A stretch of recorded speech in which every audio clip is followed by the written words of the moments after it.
Up next, we have a stellar panel. Ye Dil Maange More, India's shift to domestic capital in private markets. Indian system is also witnessing a significant shift from reliance on global capital to a stronger base of domestic institutional capital. Moderating this panel would be Sandeep Sinha, co-CEO and co-founder at Oister Global. Joining this panel are Ritesh Chandra, managing partner at Avendus Future Leaders Fund, Nilesh Kothari, co-founder and managing partner at Trifecta Capital, Adit Dawda, director and founding team member at India SME Investments. Please join me in welcoming to the panel to the stage. Thank you.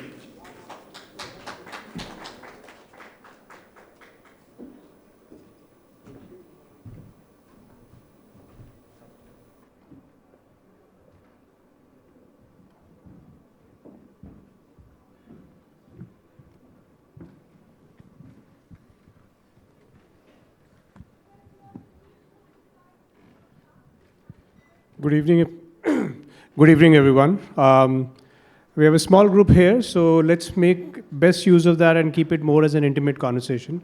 What we'll try and do is that we'll take about the first 20-25 minutes, cover some of the essential topics at our end, and then open it up for a conversation with the rest of the audience here. So a quick round of introduction. We have Nilesh Kothari, co-founder for Trifecta Capital. Trifecta is about $1 billion in AUM overall. They do equity, they do venture debt. And I think once we get to Nilesh, I would request him to give a little bit of a quick background about the fund. We also have Ritesh, who's a part of the Avendus fund. He leads the whole alternatives practice at Avendus in terms of the fund overall. Been in the industry for a very, very long time. And Avendus obviously has the benefit of having multiple sides of the equation, from investment banking to the wealth management to the fund side on the alternatives end. And then we have Adit, who's representing the India SME Fund, one of the relatively newer funds on the horizon, and would love to hear the perspective of a newer fund manager in terms of how the industry is moving overall. So let me start with you, Nilesh. One of the big conversations that happens all the time in the world of the private markets is the fact that how the returns of a private market compare with that of the listed market. And more often than not, the conversation is that the listed market is giving such fabulous returns. Why do we have to actually look at the private market at all? Now, it's a different thing that the last year has been a different experience overall, and the current market is very different. But given the fact that the focus is on the domestic capital, what would be your experience in that side? Sure, that's a great question. And see, India, the public markets has been over 100 years old. And, there have been periods where the returns have been very high and periods where returns have been slow. Last year, returns have been slow. In the last 1 month, returns have been terrible. The private markets are theoretically supposed to give you an alpha over public markets, and that's why people invest in private markets. I think India's private markets is still very young. I mean, when I say young, it's only about 20, 25 years old. But thanks to the evolution of the ecosystem, we're beginning to see great companies being built. Today, from the startup ecosystem, there are at least 50 companies that have got listed, and most are doing exceedingly well. For any allocator of capital, I believe there has to be an allocation to both the public markets and the private markets. And of course, which specific asset class products would depend on the individual needs of the investor, which could be, what kind of risk, what kind of cash flow requirements, etc., etc. But globally, where private markets are 30, 40, 50 years, they have definitely given better returns than the public markets. But they come with lock-ins, they come with risk and so on and so forth. You have to be patient. So you can't allocate all your capital to private markets, but definitely a portion of one's financial assets should be in the private markets, whether they are credit or equity or hybrid or what have you. No, thanks, Nilesh. So the diversification, Nilesh, that you referred about, Ritesh, when you look at some of your investor base, which is largely domestic, I guess, is that diversification really happening? And if it's happening to what extent that you see now? So let me give you a quick perspective. Private markets were literally sub 5% of the allocation for most funds, and there were always question marks on exits. There were question marks around governance, and consequently, most large allocators, at least domestically, were very hesitant to deploy capital. Over a period of time, those allocations have moved from sub 5% to today anywhere between 15 to 25% of on their equity allocation. And that's largely because people have seen throughput come through, people have seen results come through, people have seen success stories come through. And increasingly what we are seeing, the one very heartening factor for India at least is that it's not lone family offices or HNIs who are participating, but also domestic institutions. We are going to see domestic institutions play an increasingly large role in providing the base capital for private markets. Very similar to what you've seen in the public markets, right? India was always an FII-dominated public market. FIIs were exiting India, everybody had palpitations. Today, nobody cares. Okay, domestic institutions hold the key. The same thing is going to happen for private markets as well. It started small, but it's headed in the right direction.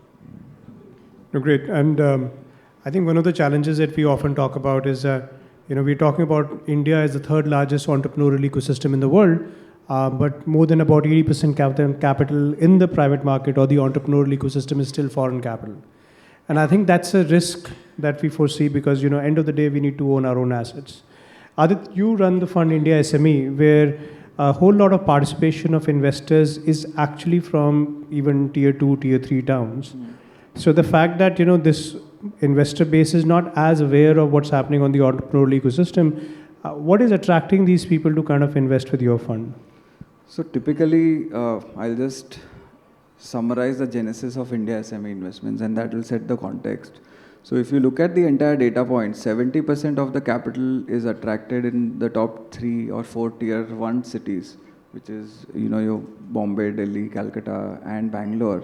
Whereas more of the entrepreneurs in the tier 2, tier 3 towns, they have seen the taste of capital very recently. Either there is a liquidation event in their particular company, or these economies are growing at a 20-25% CAGR. Now there are businesses which are available at a good valuation. At the same time, you enter these players not only from a capital provider perspective, but also be more like a partner. So from a tier 2, tier 3 town strategy perspective, 70% of our portfolio companies, we do not have a direct flight. So we have to either go by a train or have to find these companies. So it becomes slightly challenging for us. Having said this, we believe that in tier 2, tier 3 towns, as more companies come in, there will be a lot more appetite in terms of these family offices coming in from areas like Morbi, Rajkot, Ahmedabad, Surat, and they will be also participating in the private markets quite aggressively. Great, thanks. Nilesh, you are one of the firms who literally started the concept of venture debt in India. And I remember that time that nobody even understood what venture debt was about. So from a diversified asset class like a venture debt on one side to doing equities on the other side, within equities also multiple stages across a period. Do you have a feel in terms of that when you talk to domestic investors, what kind of a decision making goes in terms of saying, okay, I would rather go towards the venture debt side, I would rather go towards this? Is there a preference that you are beginning to see or some patterns that you're beginning to observe across the investor preferences? Actually there are different pockets that get allocated to fixed income like venture debt or equity. Within equity, either go to early or growth or late or secondaries or what have you. I think what has happened in the last 10 years, and when we started our venture debt fund 1, it was a 300 crore fund, it was a new concept. We ourselves had never practiced it before. But, we had common sense, we had the right training. And my co-founder, Rahul Khanna, was one of the oldest venture capitalists. I had been an entrepreneur. I was heading investments at Accenture. We brought in some of the expertise from the US, but then tailor-made that product for India. And that became a 500 crore first fund. With the first 30 investors, actually there were only 34 investors, were all institutions and large family offices. And most family offices and institutions actually started their journey of investing in private markets with the Trifecta venture debt fund. Yeah. And subsequently they came into our second fund and third fund and fourth fund and also our growth equity fund. I think what I've seen in the last 10 years is the maturing of many of these family offices, maturing of investors. Many of them have allocated to hundreds of managers. They've burned their fingers. Many of them, have realized that there are few managers who are doing a better job than other managers. Many realize that the markets will remain volatile. And so you need to back a manager who is more consistent, who is honest, who's got good governance. So I think the pockets of money are different for fixed income versus equity. But increasingly, allocators of capital are looking for track record, are looking for the performance of the manager, are looking for governance, which has been missing in the case of a few and younger managers who came in. So just like in mutual funds, now there are 6 or 10 managers who actually attract capital.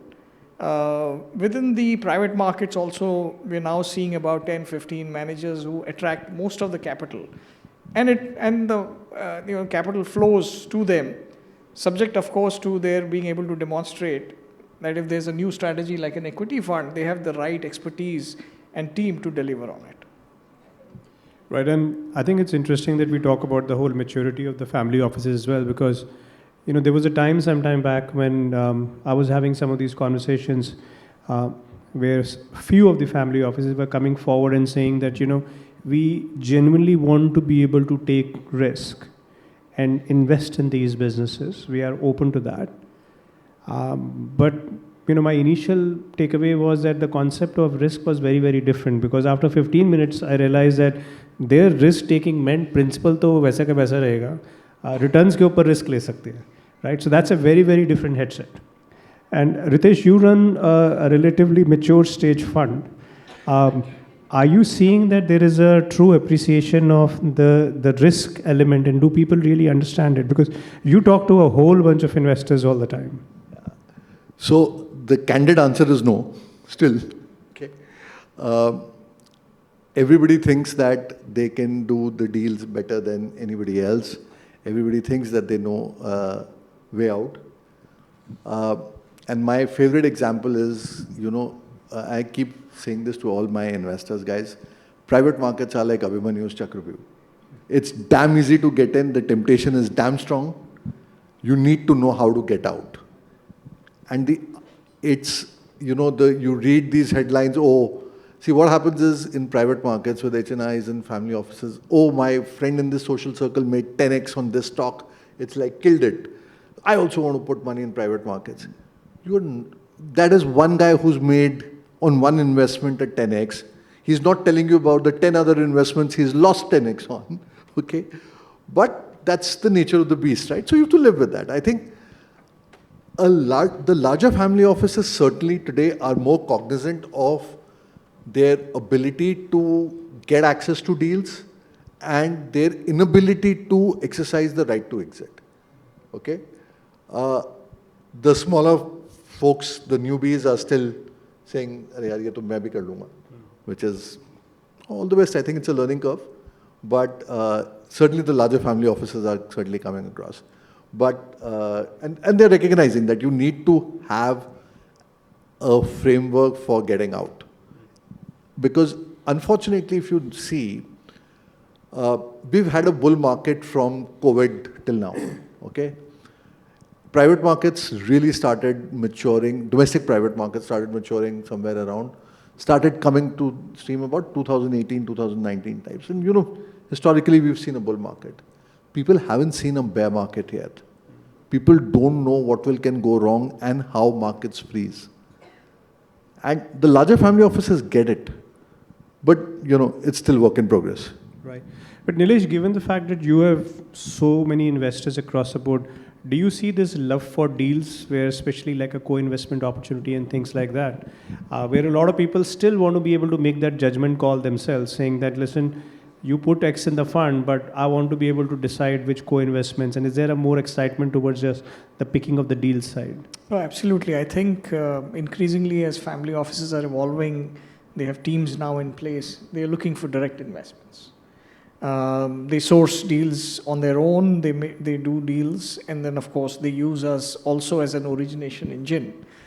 And sometimes my caution to them is exactly what Ritesh mentioned is, we have a team of 40 people in 3 cities, and this is our bread and butter. We do this for 18 hours a day. And unless you're able to commit that kind of time to every portfolio investment, it's probably fraught with risk, because you have to manage that investment on your own. The other thing, given all the volatility over the last 10 years, from demonetization, GST, credit crisis, COVID, funding winters, wars, and then government interventions in terms of RBI role in fintech, Government of India banning gaming, family offices sometimes are not able to build the same diversified portfolio as a fund manager can. Yeah, so if I'm investing in 50 companies and a family office choosing 3 out of them, there's significant risks. Like even at the point of investment, you may have got everything right, but technology could change. I mean, the prediction now is that SaaS valuations will be down by 90%. So what was the flavor of the season? Yeah, SaaS valuations just 4 years ago, 3 years ago, going at 50 times revenues. They were down to 10 like 2 years ago. And look at how they're bleeding. And these companies will disappear. People are saying companies like Salesforce will disappear. So I think one of the best ways to manage generational wealth, personal wealth, is to have a diversified portfolio, because you really don't know what can go wrong. And the world is very volatile. And so family offices should, of course, do direct deals, but they should be cautious about the risks of going direct. Just like, you have everything, ultimately you need specialization. And there are specialist mutual fund managers, there are specialist distressed fund managers, there are specialist real estate managers, there are specialist venture debt managers, and PE managers, and so on and so forth. I think ultimately you have to develop that specialization. And if you can build it in-house, fantastic. No, you're absolutely right. And like what Ritesh was saying, I think investing is actually the easiest part. I mean, it's only when you have to exit and get your money back, that's where the problem starts. Otherwise, it's very easy to invest. Adit, you went from a first fund of 300 crores to 1300 crores fund. And India SME is still in the process of establishing itself as a brand and so on and on. In your mind, what were the 2 or 3 things that really worked with the domestic investors, which allowed you to make that significant jump over there? So very good question. Actually, in private equity, it's very important for us to build the trust. And for first-time fund managers, we were actually finding it difficult to get the anchors, get the fund set up, having our own thesis, and explaining that in small and mid-sized businesses, money can be made. So once we were able to close the first fund at 312 crores, actually we got around 1100 crores invested through our LPs. And they saw our process for around 3 to 4 years. They monitored us because they were there on the boards, multiple boards as observers. They trusted the team and the rigor with which we worked. Now what has happened is that 1200 crores which we had got invested, some of them were exited. So our first fund, we are at around 80% DPI, which really helped build that confidence that in this segment also you can make money and you can give the capital back, which is what helped us to build that trust, and eventually all the LPs came into the second fund, which is one of the key factors. And then that relationship built. So currently we have around 180 investors. around 75% of the capital is domestic capital, 25% of the capital is GIFT City. No, that's super because, one of the big things that we are hearing back from a lot of family offices is this whole focus on DPI, which is the real money actually being given back versus the paper IRR. Ritesh, your strategy on a relatively matured businesses, where I would say lower risk, moderate IRR return, and you have almost close to about $500 million deployed on just on that strategy. How does that align with the domestic investors' headset overall? I mean, see, it was a very conscious decision for us when we were setting up this business to play on that end of the spectrum. And part of the reason was, honestly, as a firm, we didn't have an appetite for venture, okay? Because it's not something that we understood well as a house. Our expertise as a house was on growth. And our whole focus was that how do we leverage our expertise on what we understand better to do that. So when we go to investors, we are very clear that, guys, listen, we don't understand venture. We are not the kings at it, right? But we understand growth probably better than anybody else in the street. And that's what we want to play on. Now, growth, obviously, in an evolved business comes with a lower risk and consequently a lower return profile. You want to play on that spectrum, there's always a market for it. So I think there's a market for every part of the spectrum, right? There's a market for venture, there's a market for late stage, there's a market for what is called as pre-IPO now. But you've got to marry horses for courses, right? So you can't just be the king of all spectrums and then play across. We were very clear that, listen, this is the kind of output that is going to come through. Idea is to deliver consistent and predictable returns. They may not be eye-watering, mouth-watering returns for you, but they are certainly very predictable. So we wanted to play on the low beta curve of the equation. And my advice to everybody, at least the family offices, has always been that, listen, if you've got the risk appetite to do early stage, honestly, you've probably got a better ecosystem of sourcing deals than we do, yeah. right. So, go for it. And Nilesh, from your standpoint, not just the folks sitting over here, I mean, this communication is going to reach to a larger digital audience as well. So from the headset of the domestic family office investors, are there any sectors that you're seeing a little bit more as they go forward? Now, everybody's talking about AI. A lot of folks are talking about healthcare. But given the fact that the spectrum of stuff that you see, are you seeing any particular traction from a sectoral standpoint that you think would be relevant to the family offices or the domestic institutions overall? Yeah. Sure. So, Trifecta's funds are backed by 75 of the top 100 Indian business groups and institutions. So we are fairly diversified. And most of these institutions and investors are category leaders, whether it's pharmaceuticals or banking or what have you. We are seeing a lot of interest in fintech as an example. We are seeing a lot of, and when family offices look at this, they just don't look at it from a pure financial investment perspective. I think there's a little bit of strategic angle also that many of them look at. We're seeing a lot of interest in AI, but not domestic AI, international AI. We're seeing a lot of interest from many family offices in aerospace defense. Yeah, that's one area where all of them believe there's a massive opportunity. They don't have real technology. They're seeing, some technologies being built, particularly in drones, as an example. And we have two companies in our portfolio, IdeaForge and NRT. And many families have gotten involved in these companies because they believe it's a massive opportunity. And hopefully, through the process of the investment, they might be able to build a very large aerospace defense vertical, as a big business opportunity, not just as an investment opportunity. So broadly, I think thematically, these would be some of the areas where family offices seem to be more interested in. But otherwise, they are happy to look at any opportunity. Solar, renewable energy is one other area. I'm seeing a lot of interest from family offices. Anything in healthcare you come across? Healthcare, yes, but I think most families are looking to set up hospitals or buy hospitals. There's a lot of interest in hotels, but these are not necessarily venture capital-like businesses.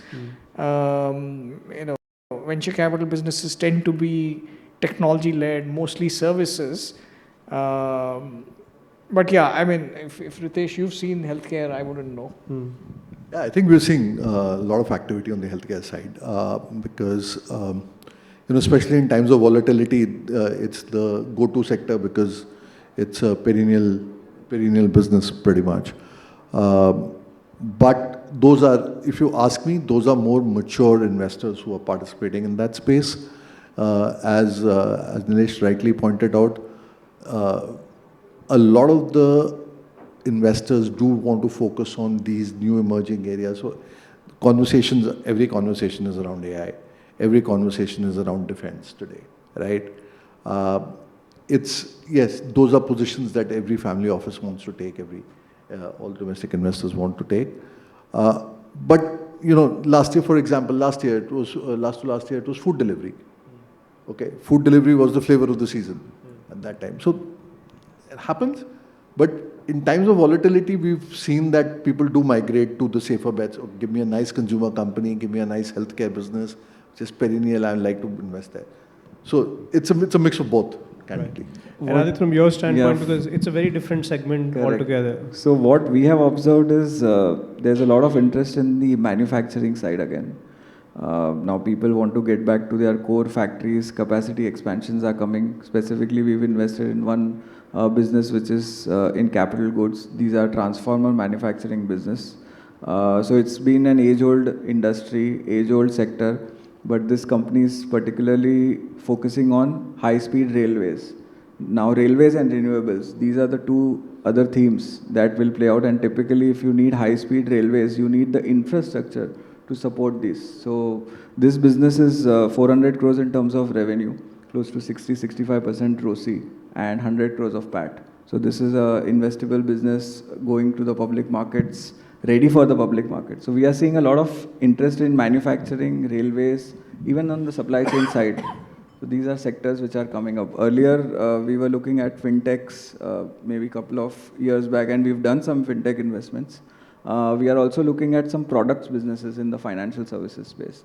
So Manipal Cards, Manipal Payment Solutions is one of the investments that we've done, which manufactures credit cards and debit cards in the country, close to 35% market share. So those are services business, but allied to financial services doing well, but products. It's interesting to see just the variance within this group because, when Nilesh talks about companies which have a fundamental technology as a lever embedded somewhere inside. There's an element of services. Ritesh is talking about some of the matured businesses which are, a very well-defined commercial model, business model, market leadership. And Adit talks about, companies which are literally the usual world of the SME enterprises, from a transformer world, which are now growing through a disproportionate growth purely because the industry is going through the revolution. So I'll have one more last question for the panel and then maybe we open it up for the audience over here. I think the word volatility came up the most amount of time. I don't know why volatility, but yeah, that's probably a part and parcel of the life here. Somebody was talking about crisis coming once in a while. I think these days the crisis is not episodic. It is a continuous part of the life. Nobody knows literally how the whole week is going to pan out. And then we hear, very different extremes, right? One side extreme is, Ritesh, you were talking about a lot of portfolios being down by 35%, which being a matter of a grave concern in some opportunities. To the other guy saying that, listed market is so down, why not I just go and put all my money in the listed market? So, Ritesh, why don't we start from you saying that how do you see private market, especially in the context of domestic capital, playing that role at the time of volatility? See, again, coming back to my earlier point, a lot of folks hadn't seen a down market. A lot of folks were in college, school when 2008 happened. Okay, so they really don't know what a bear market looks like. So it was if I may put it, quite a shock for a lot of folks to see the market being down so significantly. And by the way, as most of you would appreciate, the indices don't capture the depth of bloodshed that's happened in the market. indices are down by 19%, portfolios are down by 30-35%. Okay, it is that bad. Now, what is happening is suddenly they start looking for avenues of safety in this thing. The challenge is in the public markets today, it's very difficult to call out that we bottomed out. Okay, any adverse event globally can cause a disruption significantly, right? So I think there is a greater appreciation of having a more balanced portfolio, a more, like I said, a lower beta portfolio rather than just putting all the eggs in one basket. And I think that's a sign of maturing of the market. Actually, I'm quite okay with it because it's something that the market needs to learn. And any amount of views that I may express are my views until and unless it actually pans out. So once the guy sees his portfolio down deep in the red, he suddenly says, "Yeah, yaar, mujhe private market karna chahiye tha." But that's a learning process, and it's part and parcel of the game. And Nilesh, you have a fairly large portfolio across the board, across multiple funds and so on. When you see this whole volatility payout in the listed side, how is that correspondence in the world of private market at your side? I mean, are you seeing some valuation compression and things like that happening here as well? No, absolutely. I think, we are a sector agnostic investor. And so we have companies in fintech, in education, in logistics, in transportation, in food and whatnot. And many of them have global presence. Yeah. So, when Trump made it difficult for Indian students to get visas, one of our businesses got impacted.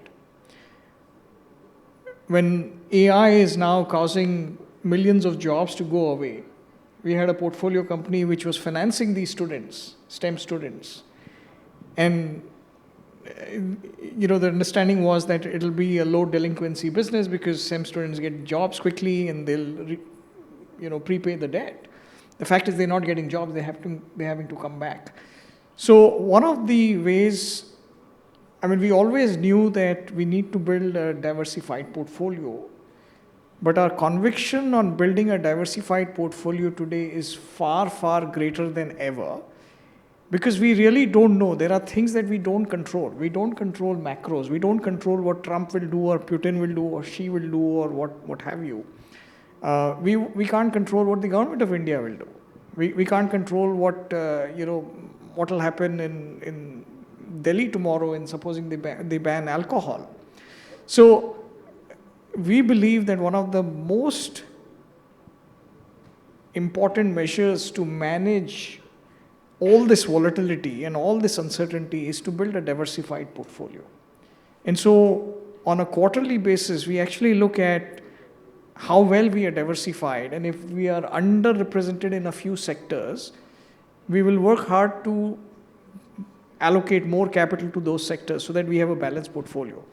So yes, we do believe that we need to build, and long term, I think it has the benefits of giving you sustainable returns.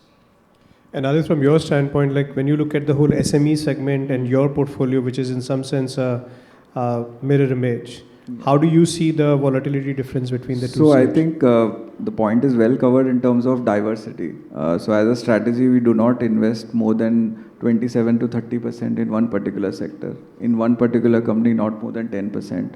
And we remember we started the fund in 2018-19. And first two investments were in retail businesses. These are all offline retail businesses with CityCart and Kushals. And we were hit by COVID. Now these stores are not open. There are no customers, but still the balance sheets were so strong of these businesses. We invest only in profitable businesses as a theme. So because of these balance sheets, once the COVID period passed, they were able to grow exponentially, and the work that went in the back end really helped the company. So from a diversification, it has to be both in terms of sector, in terms of portfolio. But yeah, volatility, as you rightly said, any sector can be hit. For example, we had exposure in the fintech sector. When the entire RBI came very heavy on these four companies, the valuations came really down. But I think in today's market, if the listed market is corrected, it is even more opportunistic for us to go and find companies at a much more discounted value. Because then people started comparing themselves to the listed peers. Now those multiples are down. So it is an opportunity for the next 6 months if we can get some good value deals. And that is why we are a bit aggressive in the market and try to close as many deals as possible at a negotiated terms, which helps in terms of downside protection. Great, thank you. So now back to the audience over here. If you guys have any questions or any thoughts on the top of your mind which you want to talk about, would love to hear.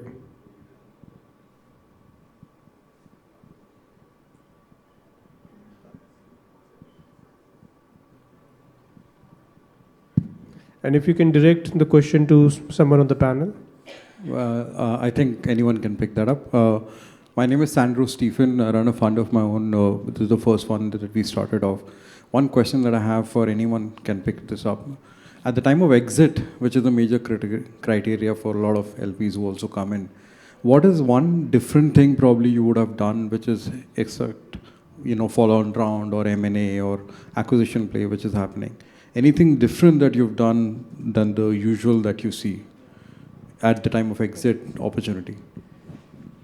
Yeah, I think there have been a lot of learnings. When we started off 10 years ago, we thought exits will be easy. And one of the strategies was just to wait for the last 2 years of the fund to look for exits. And unfortunately for us, that coincided with funding winter and valuations were down and equity markets had not done very well for startups. I think what we now have is a very disciplined approach to exits.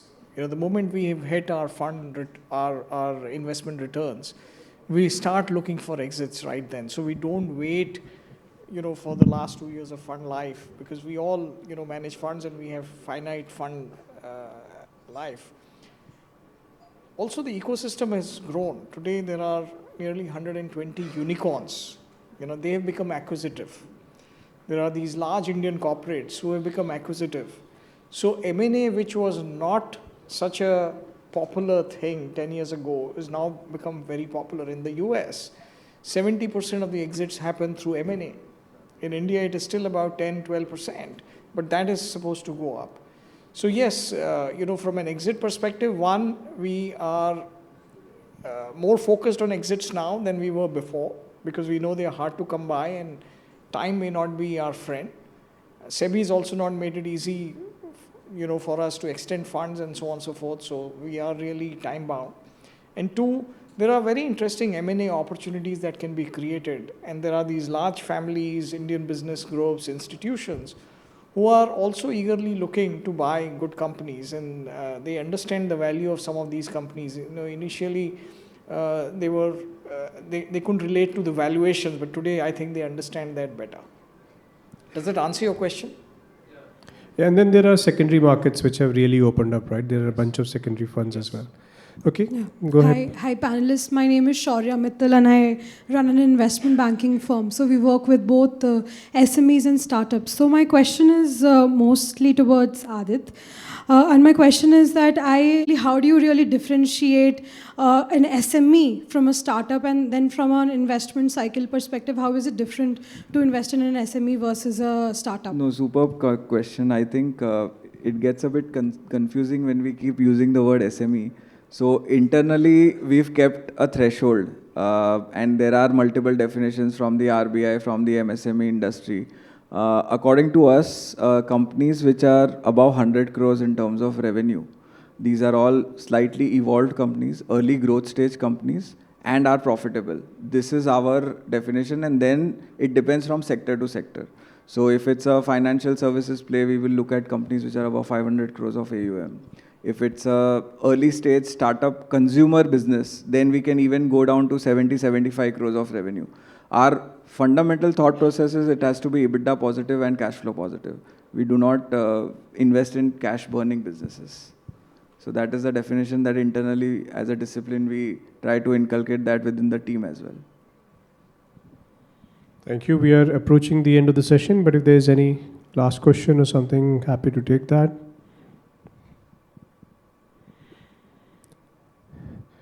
Okay, great. Thank you so much, gentlemen. That brings us to the end of the conversation. Appreciate your being over here, and thanks everybody for joining in for this conversation.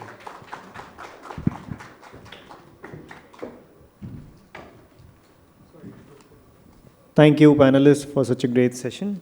I would request our Executive Director, Upasna Sharma, to come on stage and present the speaker with mementos.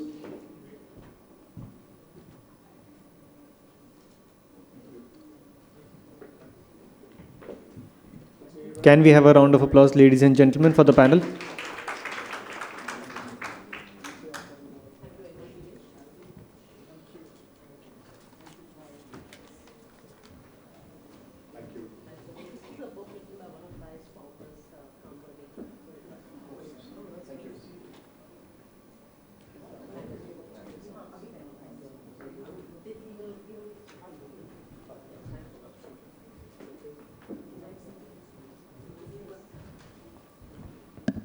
I would now like to request Mr. Sandeep Sinha to take the stage and announce the... Just a quick background, as part of Oister, we work with CRISIL to do the entire benchmarking for the private markets in India. We look at about 400 plus funds.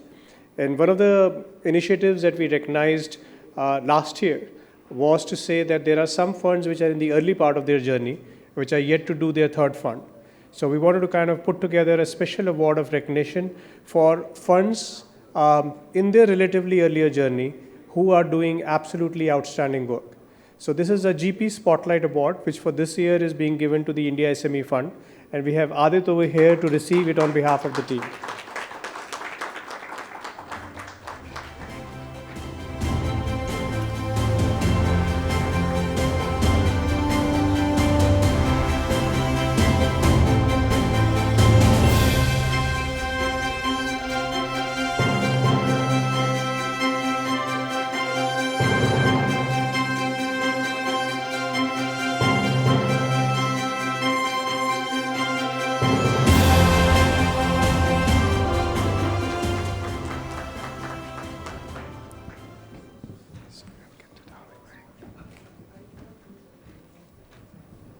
Congratulations, Adit and India SME Investments team.